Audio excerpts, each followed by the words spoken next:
Love. Some would say it took a backseat when the pandemic forced us apart. As a family-run and proudly Canadian-owned company, Charm Diamond Centers saw the need to bring us together with tales of love and created the Canadian Love Map podcast. Since then, we've shared hundreds of real, uplifting stories that prove love conquers all. So thank you for listening. We couldn't do it without you. And remember, love starts here. Don't you just love a good love story? Love is like that. It's the light that is part of your life. It's unconditional. There's something there for all of us. There's hope that we can get through this and find some joy in our lives. He's always been the one. Self-love is a love story too. Those little sparks of joy are really important. Imagine someone making your biggest dream come true. It's important for people to understand that you're not alone. Well, we love to be part of a Canadian love story. The love story never ends. Well, love is the most important thing.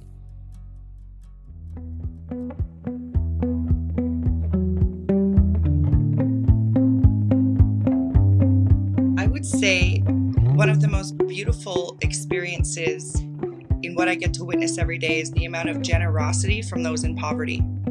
I've never met a more generous group of people than those who can barely feed themselves. It is so incredibly inspiring to see a mom with 30 diapers left try and offer 10. They're often facing a very cold, hard world, and they still find a way to approach it with love and kindness and empathy. Hi, I'm Nancy Regan. This week's love story belongs to Shannon Christensen from British Columbia. After a tumultuous teen phase, the sudden loss of her father, and the challenging revelations of new parenthood, Shannon made it her mission to build a village for mothers in need. The result? The nonprofit Mamas for Mamas organization. It's a support system that is making a loving difference and spreading across the country. This is the Canadian Love Map.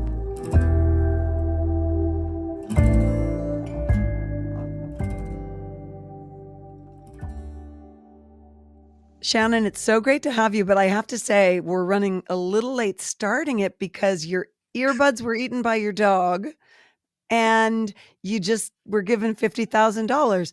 Those may be the two best excuses I've ever been given by a guest for starting late.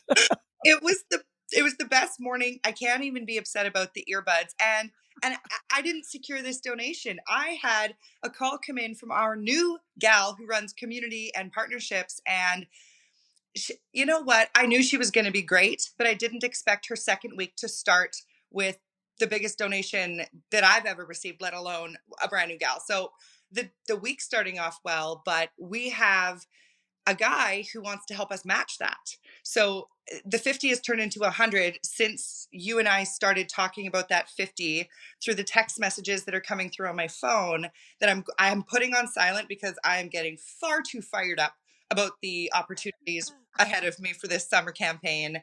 I'm just so excited. I'll buy new earbuds, whatever. Amazing. Well, listen, I think we've got to go back right now and talk about what Mamas for Mamas is, and then get into how it started and how it developed. It's really something I've been so excited to hear from you about. It's a phenomenal program. Thank you.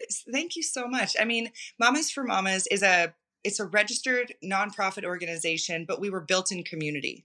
So I always say that we are a community of caregivers looking after each other with a charitable safety net, and that is at our core, what we need as mothers is a village. And that was something I didn't have when I first had my babies. I was 22 with my first, 25 with my second.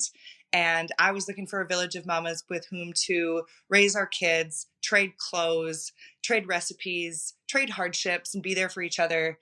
And it has turned into this national poverty relief organization that really has tapped into this ability to first navigate the resources and only then fill the gaps with what's not already available in the community.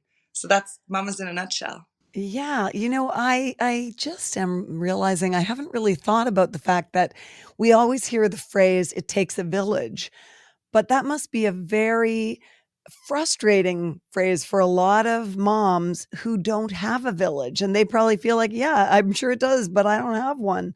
So what do I do? And they can turn to you, especially if they are in difficult financial circumstances. Yeah, and it started off as donate, share, support, connect with moms of all socioeconomic backgrounds because, in order to build a longer table, not a higher fence, you need people who not only need a place to sit, but have wood to offer, time to offer, expertise to build said table. And it was really about finding a way that we could build that village for the moms who didn't have time and energy to go build it for themselves because they were working their second job or their third job. So, what started off as an alleviation of emotional poverty for me personally turned into this real financial poverty relief agency that was identifying these gaps in an evidence informed way. We were actually doing these needs assessments with the university. We were doing, what's actually happening here and how can this be so pervasive, where it's the invisible poverty that's impacting these mamas, which is in turn impacting these kids and creating these adverse childhood experiences for them that is turning, 10, 20 years from now, the same cycle for them. Okay, can we get personal? Yeah. Can I ask you about you mentioned having your own kids and you were very young. Can you tell me a little bit more about that experience? Yes. Well, actually, my motherhood experience started when I was 16 and I became a godmother to a very, very sweet baby. Her name is Jaden, and she's now my daughter. So I didn't birth her. Her mother had her in middle school. And I took it very seriously when she named me her godmother. And I just, when Jaden needed a place to live when she was 8 years old, she came and lived with me. And she lived with me until she was 16. And when her got out of jail and was in a position to hopefully rebuild with her daughter, they tried again. Jaden moved, didn't work.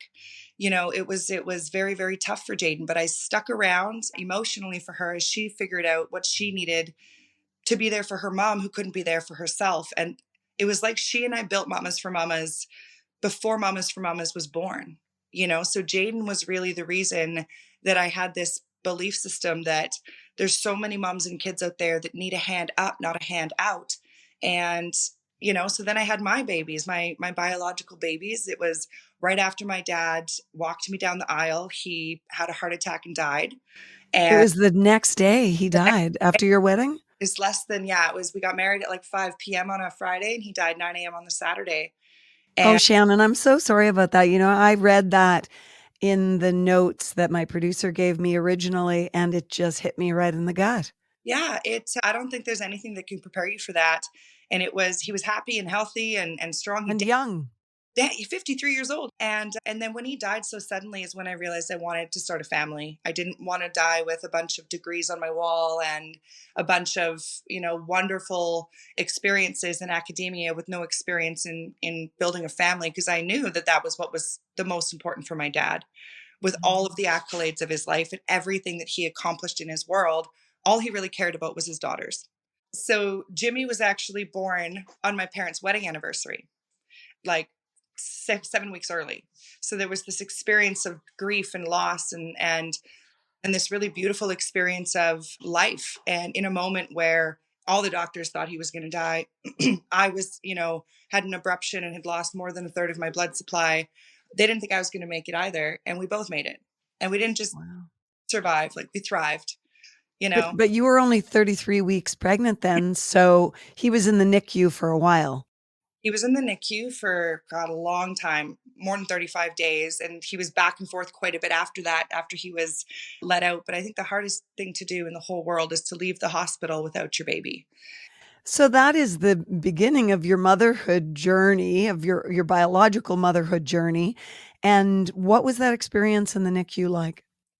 It was so hard.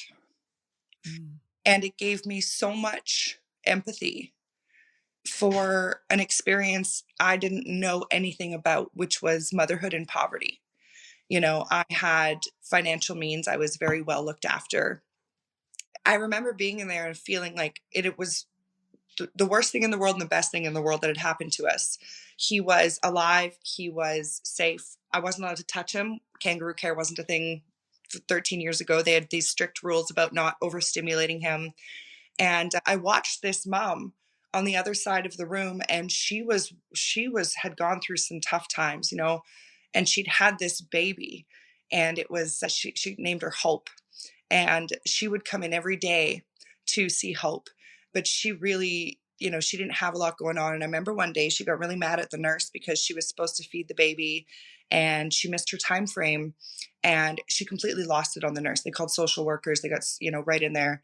And I'm a social worker, so I kind of just said, "Can I take her for a bite to eat?" Oh my gosh. She missed the lunch at the cancer clinic, and she didn't have cancer, but they fed her there. If NICU mamas can't afford, I guess they do that. Were super sweet. She was worried her production would go down and she couldn't feed her baby. So I ended up going for lunch with her quite often, and very happy to pick up the tab. I always told her, "Oh, I'm not taking you for lunch. My dad is." I Oh built my gosh. a relationship with her and with all the nurses in the NICU, and I just realized that it didn't matter how much money you had, didn't matter, how wonderful your partner was, and he was.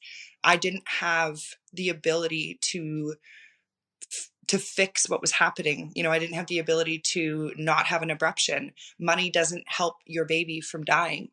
And that's when I realized that it was widely my responsibility to make sure that other moms who were going into the journey of motherhood didn't do it alone. And if they did do it alone, that once they got there, they knew where to reach out to. They knew who to call if their milk supply dried up because they didn't make it to the cancer clinic for lunch on time. So we would give them gift cards. We now have a hospital program through Mamas for Mamas that provides food, and we pay for the parking if moms can't afford it, if they're lucky to have a vehicle, or we do their bus pass. All of these little things that I took so for granted as a new mother. My biggest worry was my son being well. Her biggest worry was, how did she get to the hospital every day? How would she feed herself?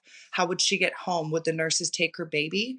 Would she come in one day and all of a sudden she was with ministry involvement? Wow. It's interesting because I've always thought about hospitals. Anytime I spend time in a hospital, I think of it as the great equalizer. We all, no matter what our financial means or circumstances in life, we all end up there together. And you created an opportunity to be an equalizer in a way with Mamas for Mamas. Like that's sort of, you're trying to equalize. And I didn't intend on that. I wanted to be able to reach out and create more of a sense of connection with these mamas, but I didn't realize how important it was to recognize that there was so many different levels of poverty that in my own privilege, I hadn't recognized, the poverty of having financial support, but not having the ability to use it because there's financial abuse in the family.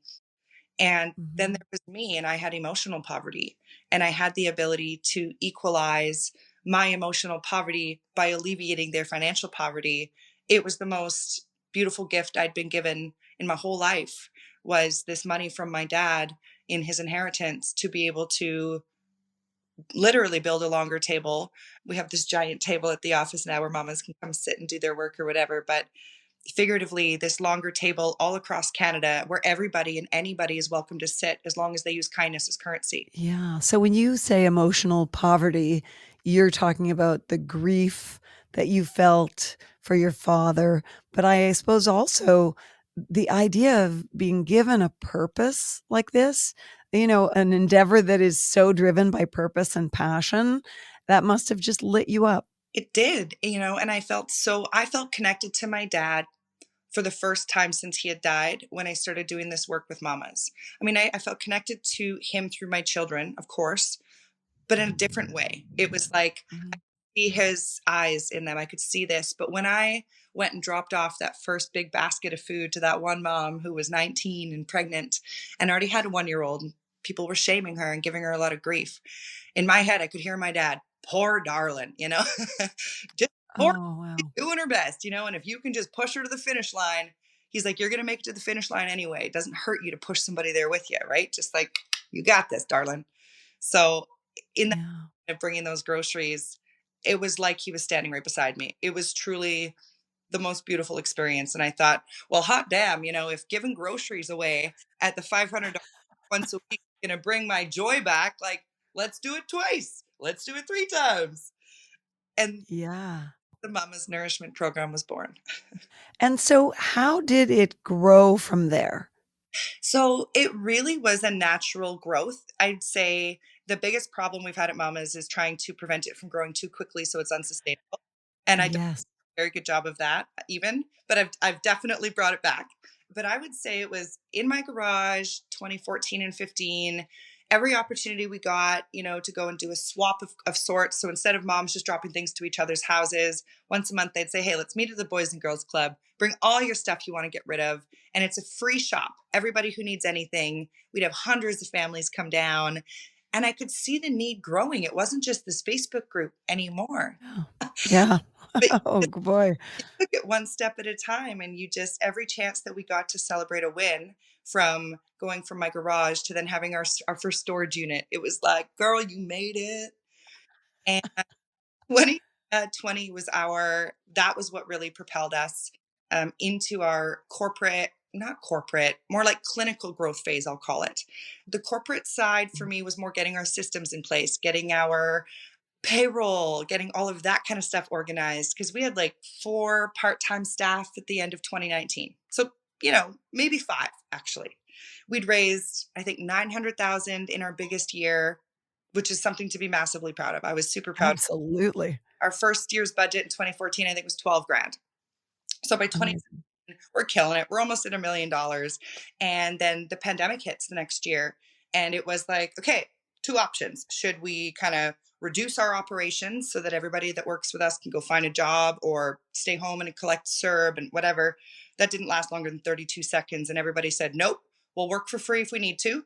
We know that if we shut our doors even a little bit, there is no place for the mamas to go. We are their last line of defense.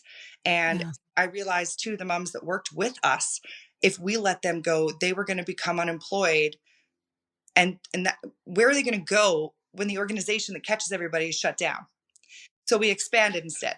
I love it. Well, I can see that, though. I mean, the world may have stopped, but the need didn't. In fact, the need probably got amplified. The need continued to grow. So we had an opportunity I learned how to write grants very quickly. We were supported by Jillian Harris since 2017. 2016 actually is when we first met. So she really taught me how to monetize Instagram and how to get partners on board to help us out so that they could donate, $10 from every one of their bags, or these micro amounts for these macro level donations made such a big difference for us. But we also realized that's one source of revenue. It was the one that we'd become the most proficient managing, because that was our entrance to the world.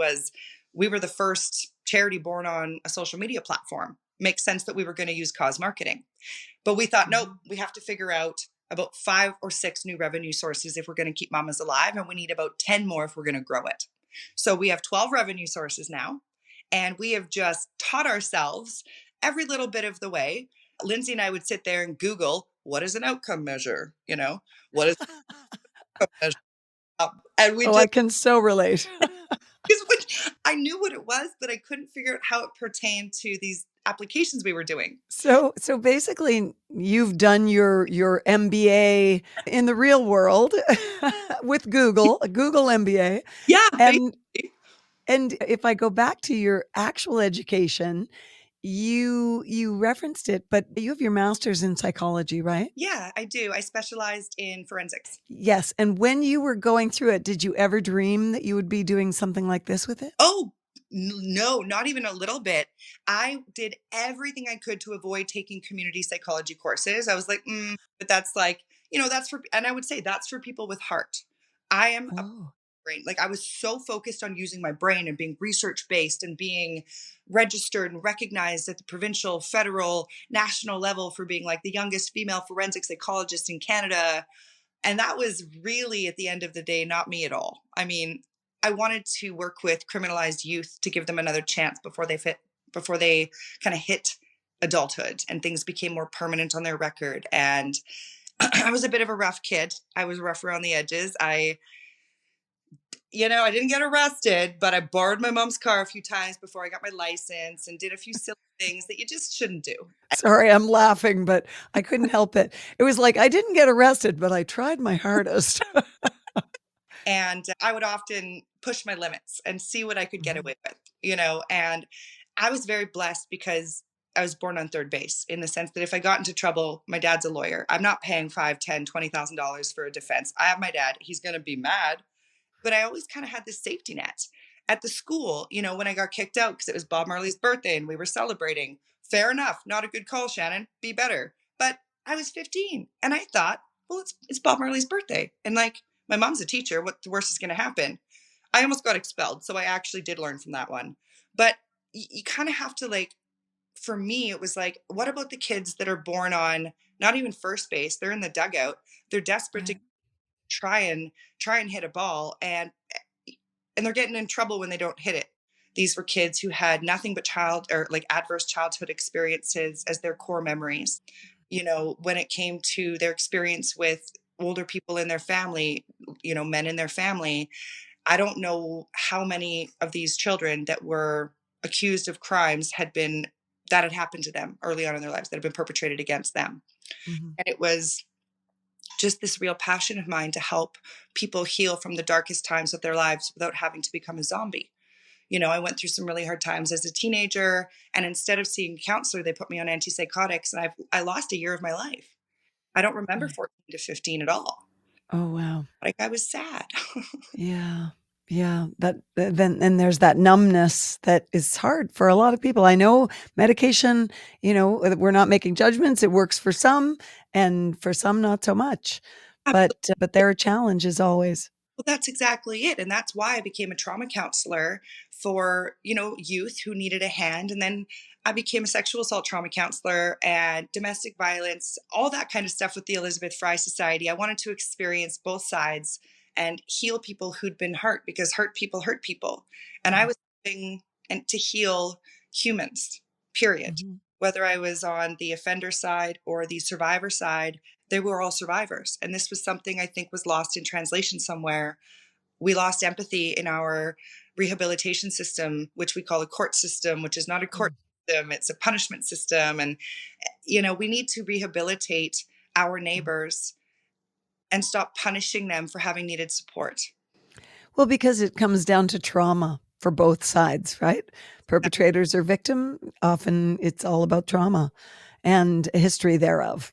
Yeah. That's exactly it. And learning how to engage in a trauma informed lens was, I would say, the most important part for our team in building Mamas for Mamas to be able to keep our culture strong throughout the years. We have always maintained that we are, it's okay to, it's, what do we say? Well, the only emergency is your well being. If you need a day, take it. Like, we don't charge our employees for mental health days. So if they need one, sure, we track it somewhere, but if they go over and they need another one, I would rather support any of our employees with a wellness day or 5 than see them go on short-term disability and impact their long-term well-being. Period. It's just do unto others and treat those like you want to be treated as an employer, and you It's will. walking the walk. Like, it's crazy Right. to think, but it has led to such retention for the most incredible humans. And I've learned too that burnout can happen at any phase of the game. For myself, for our team, we need to have more of that time to kind of refill our tokens before we go back out into the world, because we give them out constantly. So, you know, Mm. we do team building every month. We do either energy healing or, you know, wine tasting or paddleboarding. We just find a way to connect with each other, because the work we do can be very dark, it can be very hard, but it can also be incredibly uplifting. We couldn't share the great stories that we do here on the Canadian Love Map podcast without the amazing support of Charm Diamond Centres. They are Canada's largest family-owned jeweler, and they're proud to be putting love on the map. The folks at Charm Diamond Centres are thrilled to be a part of your love story. So visit charmdiamondcenters.com or one of your local stores. Love starts here.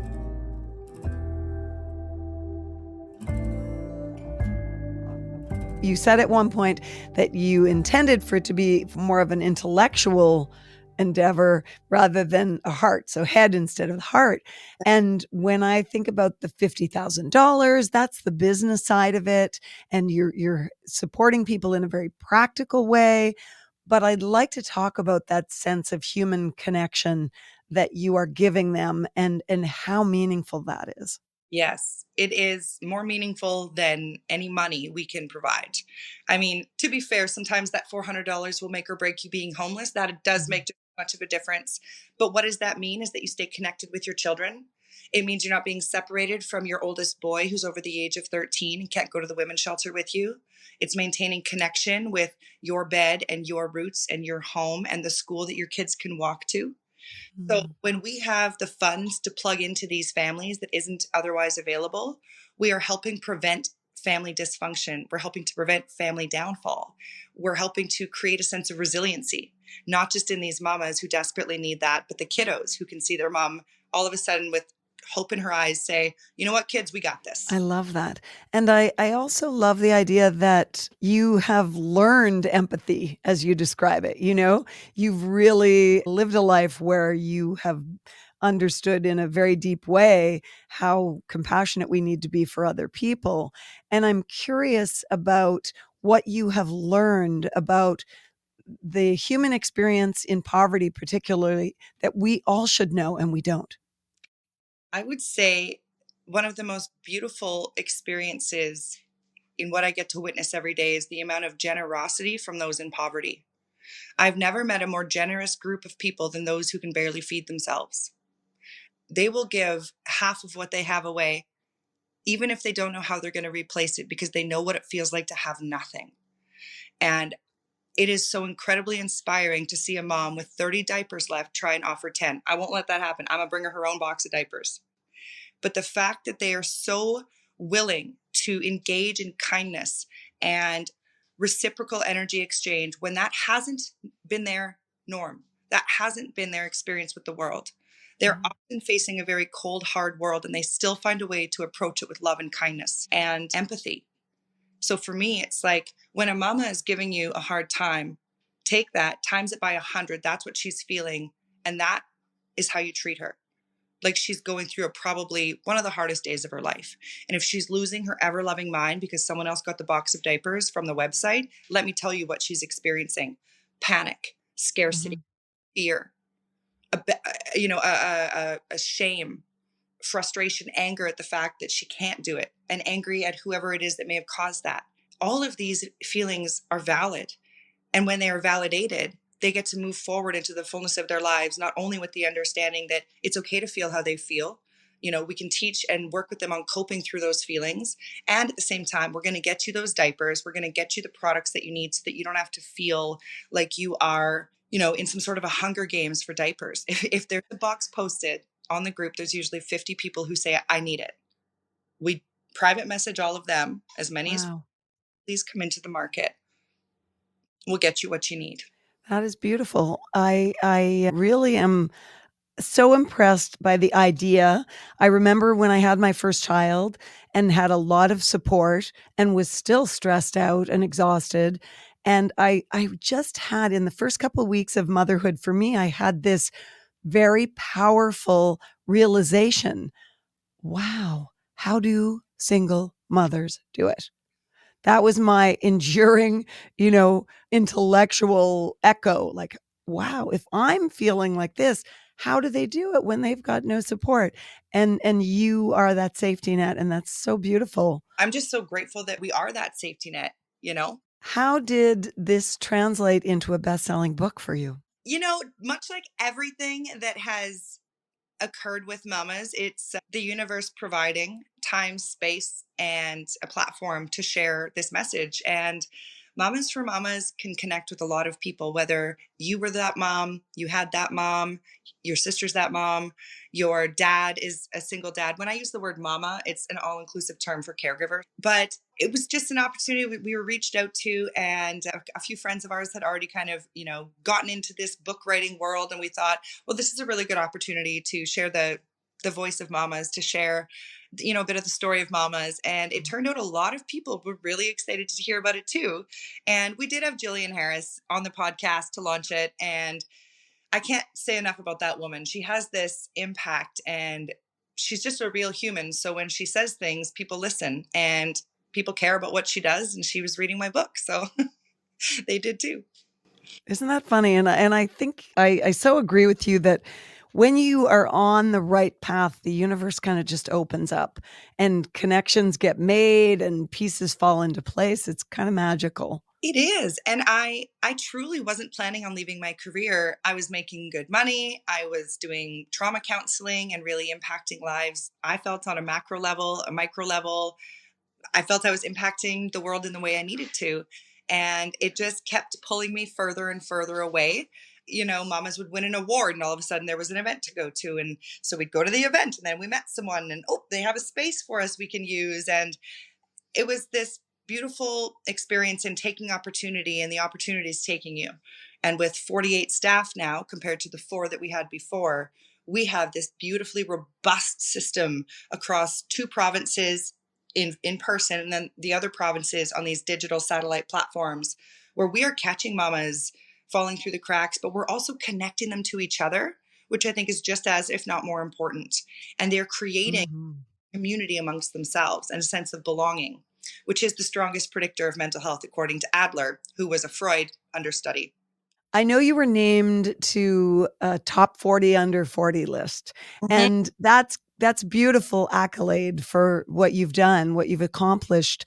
But what has your accomplishment meant to you in very human terms? I think for me, well, as a middle child in an Indigenous Irish French family, I always sought recognition. And as soon as I got it, I realized I wanted to give it away to the people who'd built mamas, because I don't feel I did it. I feel like we did it. And I've never had that mentality or that lens in my life. I always felt like I needed to be better than the mom next to me to be good enough in my own skin, or better than my sister who was a world champion in karate by the time she was 15. I mean, if I compare myself to my sisters, I was always going to fall short. But when I stopped comparing myself to other moms, I stopped feeling like I was coming up short. And there's this really beautiful experience in being able to equalize your self-esteem, and it's just been such an interesting transition to be able to accept an accolade or an award and think, thank you, I'm proud of that, instead of saying, oh, I don't deserve that. I do deserve it, but so do thousands of people that have built mamas with me. Yes. So whenever I get an award of any kind for mamas, all I can think of saying is, thank you on behalf of mamas, because I may have birthed her, but we've raised her. And I think we all know that raising her is the big one. That's the big thing. That's showing up every day. Can you give me an idea of the many ways in which you support mamas? Yes, absolutely. So there's the first line of defense is the Facebook group. You go on there, mom to mom, peer to peer.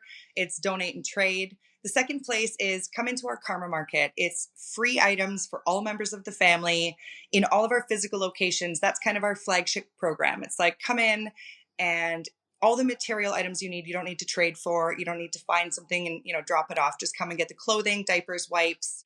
We also have the at-risk program, which is the umbrella program for all of the poverty relief services. And we've got comprehensive resource navigation with our social workers. So we do the Maslow's hierarchy of needs. We make sure you're housed. We make sure you're fed. We make sure you're safe. We make sure that all of your basic needs are met. And then we make sure you can meet your social determinants of health. Are you accessing education? Do you have transportation? All these different things that really make up a happy, whole human being, we make sure you have access to, regardless of your income.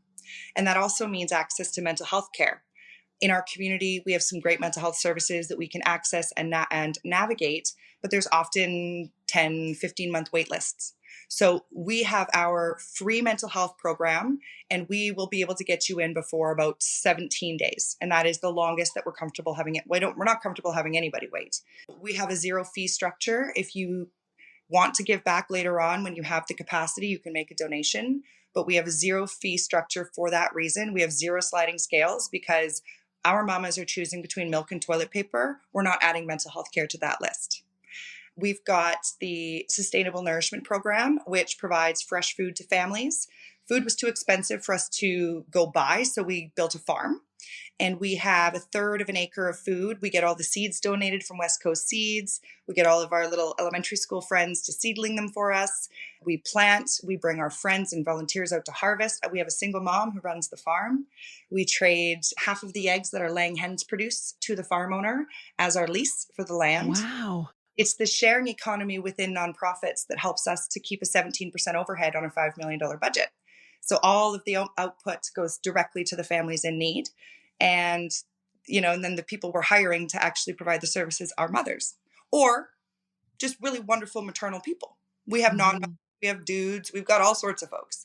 We also have our diverse ability back to work program. So we hire 12 individuals they have neurodiverse abilities of many different kinds, and they will have a worker with them, or they might not need one, but we employ them for 4 months out of the year to give them a hand up, not a handout, to learn a skill. And if they love it and they're great, we'll hire them. And then we've got basically the seasonal programs. So back to school programs, we do backpacks, water bottles, calculators, all of these things for high risk kids that are living between houses. And they're not really in foster care, but they're not really at home.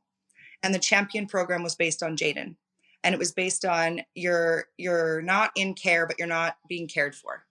And you need to be able to go somewhere without bringing your parent and say, I need some things to get through. I need hygiene products. I need clothes. I need a winter jacket. I need boots. I need bus pass. We'll do all of that. No questions asked.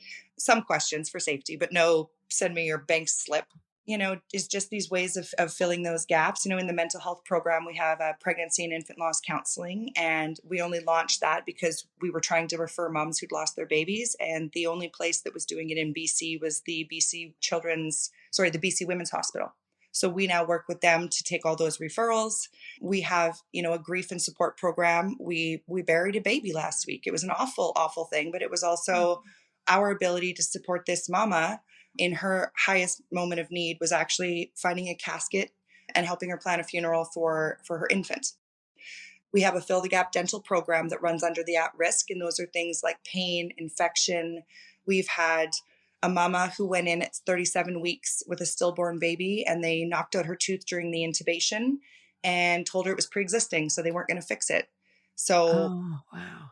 Having to go home without your baby was devastating enough. We weren't going to have her go home without her tooth or her dignity, for that matter. So it's obviously been such an evolution that was driven by you actually seeing need. And every time you got to, I guess, the further you got into this work, the more need you see and identify and then address. That was it. It really was an experiential needs assessment from day one. And our clinicians were trained to just find what was out there. And we really have a strict policy not to do anything internal until we've navigated all the resources. And we realized that there were a lot of gaps that we needed to fill. Demand and supply, basically. You're reacting to demand in a very human way. It was a matter of, we had a lot of people going out and doing needs assessments with surveys, and, they said, we just don't know how to reach the moms. We don't know how to reach the clients. And we would put one post on our Facebook group with a poll to say, if you could choose between a discount on, I don't know, your Fortis bill or a discount on groceries for 3 months, what would be the most impactful to you and why? You've got an entire series of data, qualitative and quantitative, at your fingertips based on just reaching out to people like they are human beings with valuable opinions, because they are. What a concept. Amazing. And that's it. You're showing other people a path. You're shining a light on a path that might not be obvious to some. And I'm sure people are so, so happy to help. Like, they must be, I would think the people who are being helped by your organization, of course, are thrilled, but I bet those who are helping are equally happy in a different way. It's crazy what a beautiful energy exchange it is between individuals who are in need, individuals who give back.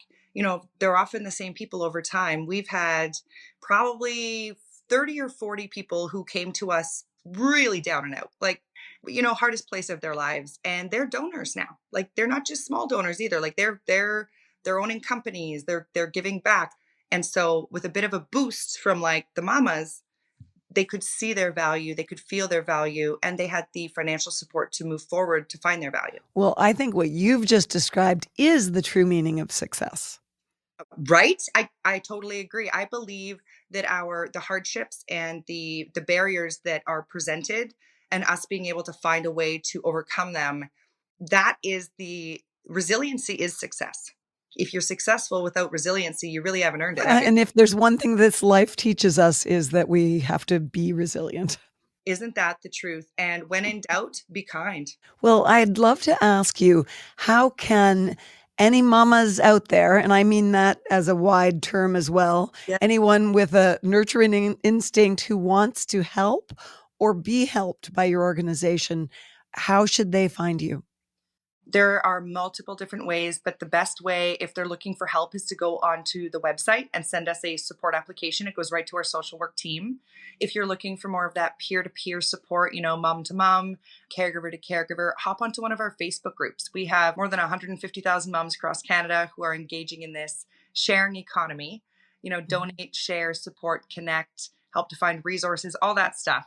But if you're looking to, volunteer, if you're looking to give time, all of that stuff is on the website, mamasformamas.org, and a big Instagram following on like our main page, but each of our local branches have got one as well. And it's always fun to pop on and see what we're up to. And you can always find what you need just by reaching out to us, admin@mamasformamas.org. We're always happy to help. Shannon, I'm so inspired by what you've done and what you're doing. And this podcast is all about love, but one of the things we always say, we tell all love stories of all kinds. And this kind of love in action story is really something that lights me up. So I just want to say thank you so, so much. Your enthusiasm is infectious. And I laughed when I read the notes, your bio that my producer had originally sent me, because it said, Shannon really likes garlic, dill pickles, spaghetti, and making the world a better place.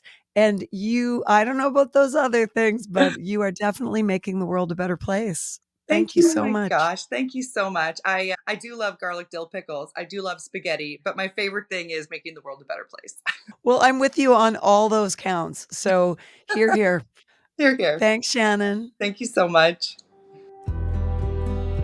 Thanks for listening to the Canadian Love Map. If you love us, please subscribe and share. And if you want to help us spread the love even more, rate and review our podcast. It makes such a difference. We'll be back next week with another love story to add to the map. This podcast is presented and made possible by Charm Diamond Centers. It's hosted by me, Nancy Regan, and is produced and distributed by Podstarter.